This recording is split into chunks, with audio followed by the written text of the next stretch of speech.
Une autre innovation de Mercedes, interdite par la FIA.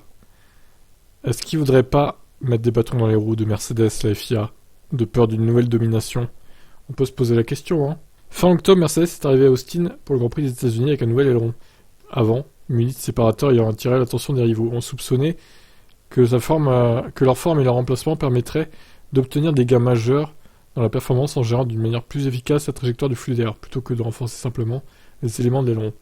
Pour sa défense, Mercedes a fait valoir que le règlement exigeait seulement que la présence des séparateurs soit principalement due à des raisons mécaniques, structurelles ou de mesure, rendant de ce fait acceptable tout avantage aérodynamique secondaire. Puisque la marque à l'étoile ne disposait pas d'un nombre suffisant de pièces de rechange, cet aileron avant n'a pas été utilisé aux USA. Les débuts auraient dû avoir lieu à Mexico. Toutefois, à la suite de la pression exercée par les équipes, la FIA a reconnu que ce design offrait un avantage majeur sur le plan aérodynamique, ce qui a mené au retrait des séparateurs.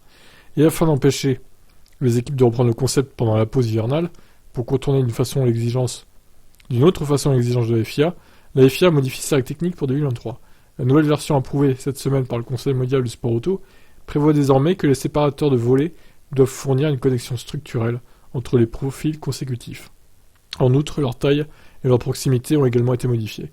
Enfin, la phrase expliquant que leur objectif premier n'était pas aérodynamique a été supprimée. Pour Mercedes, il s'agit de la deuxième solution aérodynamique interdite par la FIA à l'issue de la saison 2022.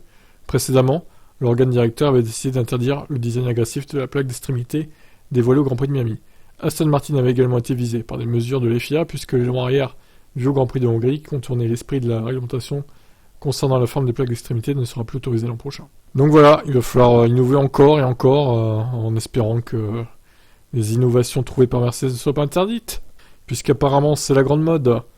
Hein, bizarrement, on n'interdit rien à Ferrari et à Red Bull, hein, c'est bizarre. Bon, je dis ça, je dis rien. Allez, ciao ciao.